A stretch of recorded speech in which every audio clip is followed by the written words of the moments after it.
মঙ্গলবার পান্ডুয়ার সিমলানগর ভেটাসিন গ্রাম পঞ্চায়েতের গ্রামগোয়াল গ্রামের বাসিন্দা সঞ্জিত ঘোষ প্রায় 7 কিলোমিটার দণ্ডি কাটলেন।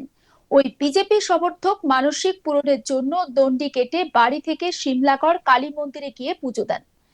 রাজ্যে দীর্ঘ বাম শাসনের অবসান ঘটিয়ে ক্ষমতায় এসেছিল তৃণমূল কংগ্রেস। 15 বছর এ রাজ্যে তৃণমূলের শাসনের পর 2026-এর নির্বাচনে গোটা রাজ্যে ব্যাপকভাবে জয় পেয়েছে বিজেপি প্রার্থীরা। রাজ্যে সরকার গঠন করেছে বিজেপি। তৎকালীন শাসকের কাছে বিজেপি কর্মী সমর্থকরা এবং তাদের পরিবার প্রায়শই বিভিন্নভাবে অত্যাচারিত হয়েছে বলে অভিযোগ বিজেপি নেতৃত্বের। পেশায় ব্যবসায়ী গ্রাম গোয়ালের বাসিন্দা সঞ্জিত ঘোষ এদিন বলেন, রাজ্যে বিজেপি ক্ষমতায় আসলে বাড়ি থেকে দণ্ডি কেটে মা কালীর মন্দিরে পুজো দেব, এমনটাই তার মানসিক ছিল। গোটা পশ্চিমবাংলা সহ পান্ডুয়া বিধানসভা ভার্সি জয়ী হয়েছে বিজেপি। আজ তাই ভগবান আমার মানসিক পূরণ করেছে। সঞ্জিতের দাদা রণজিৎ ঘোষ বিজেপির কর্মী। গ্রাম গোয়ালের 109 নম্বর বুথের বুথ সভাপতি তিনি। রণজিৎ এদিন জানান, আমি বিজেপির পার্টি কর্মী ছিলাম, তাই নানানভাবে তৎকালীন শাসক দল তৃণমূল কংগ্রেস আমাকে হুমকি দিত। আবার প্রত্যক্ষভাবে না হলেও পরোক্ষভাবে বিভিন্ন সময় অত্যাচার করেছে আমার ওপর, এমনকি আমার পরিবারের ওপরেও তারা অত্যাচার করেছে। ভাই সরাসরি কোনো পার্টির কর্মী নয়, কিন্তু আমার উপর এবং আমাদের পরিবারের উপর অত্যাচার মেনে নিতে পারেনি ভাই। তাই মানসিক করেছিল তৃণমূলের অত্যাচারের দিন শেষ হলে সে পুজো দেবে, এবং সেই দিন শেষ হয়েছে। আজ সেই দিন এসেছে। তাই ভোর 3টের সময় গ্রামের একটি পুকুরে স্নান করে দণ্ডি কেটে সিমলাগড় কালী মন্দিরে গিয়ে পুজো দেয় সে। একবার শোনাবো বিজেপি কর্মী রণজিৎ ঘোষ ঠিক কি বলছেন সেই বক্তব্য।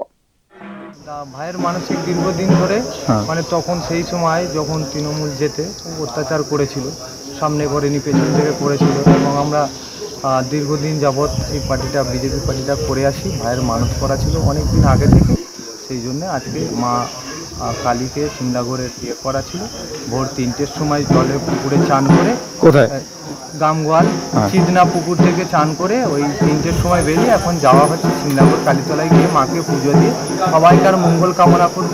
আমাদের পার্টি এসছে, ওর যেটা মানত ছিল সেটা সম্পূর্ণ হয়েছে, এর জন্য আমাদের সবাইকে ধন্যবাদ। আচ্ছা, ভাই কি বিজেপি ওতপ্রোতভাবে করতো? বিজেপি মানে ভাইকে যথেষ্ট ভালোবাসে আমাকে। আমার ইয়েটা দেখে ও থাকতে পারেনি, প্রায় দিনই হতো রাত্রি 1টার সময় ঘুম পাঠিয়েছিল। আমার ছেলে তখন ছোট, এটা আমার মনে আছে। আশেপাশে বাড়ির লোকেরাই করেছিল, এগুলো আমার জানা আছে দীর্ঘদিন ধরে। হ্যাঁ, জমি জমা সম্পর্ক একটা সমস্যা হয়েছিল, সেটা সেই দিকে আরও করে এসেছিলাম। যাই হোক, এখন ভালো আছি, কোনো সমস্যা নেই। তাই জিতে সবাইকার ভালো, আমাদের। আপনি বিজেপি কর্মী? হ্যাঁ, আমি 109 নম্বর বুথের সভাপতি গ্রামগোয়াল। এমনি পরিবার জয়েন্ট? হ্যাঁ, জয়েন্ট পরিবার, দাদা ভাই আর আমি 7 জন আছি টোটাল ফ্যামিলির মধ্যে। 2জন আর 2টো ব্যবসা আছে, উপরওয়ালার আশীর্বাদে চলে যায়, কোনো সমস্যা হয় না। সেই চলে গেলেই ভালো। এই যে তৃণমূল যাদের দ্বারা অত্যাচারিত হয়েছেন, আজকের এই সাফল্যের কারণে মানসিক পূরণ হচ্ছে, এদের উদ্দেশ্যে কি বলবেন? এখনো পর্যন্ত কিছুদিন আগেও আমাকে বাড়িতে গেছে, অপমান করেছে। হ্যাঁ, কিছুদিন আগেও অপমান করেছে, এখনও করছে, কিন্তু আমরা আগে তাদের উল্টে কোনো কথা বলবো আমরা বলি না।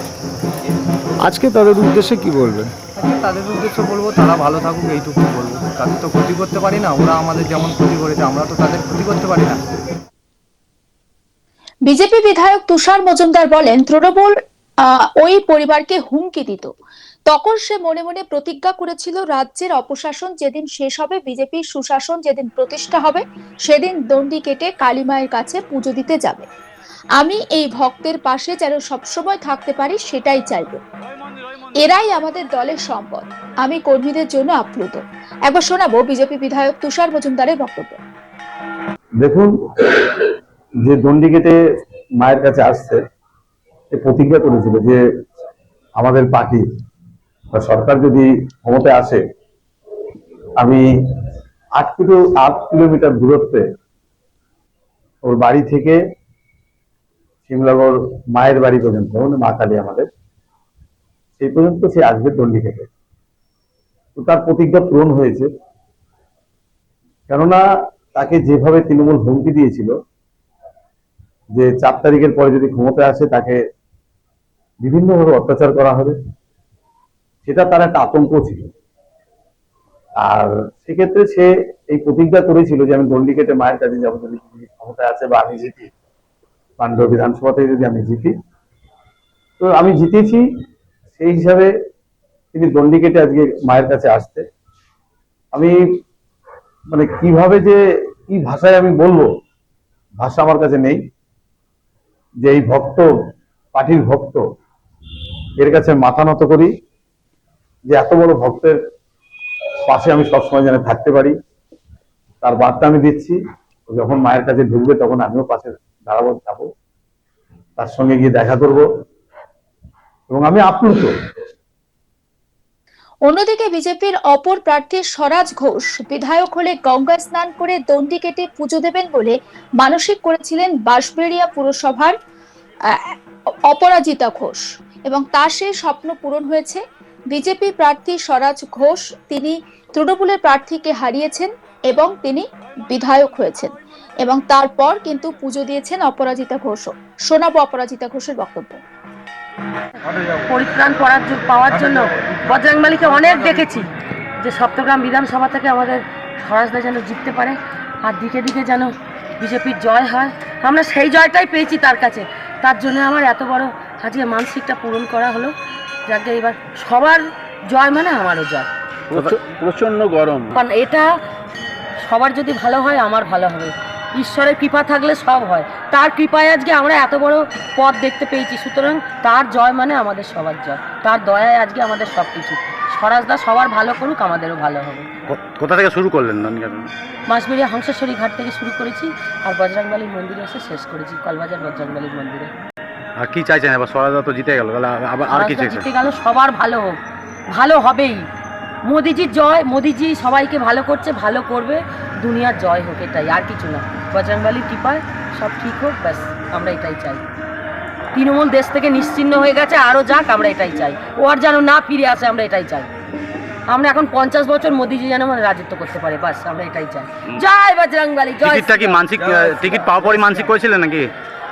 যেদিন টিকিট পাবো মানসিক করিনি, বাট আমরা চেয়েছিলাম বিজেপি আসুক, টিএমসি শেষ হোক, আর জনতা পার্টির জয় হোক, আমরা এটা চেয়েছিলাম, সেটাই করেছে আমার বজরংবলী। তার জন্য আমার এত বড় মানসিক করা ছিল, সেটা পূরণ হয়েছে, আজকে আমি সেই মানসিক দিতে পেরেছি।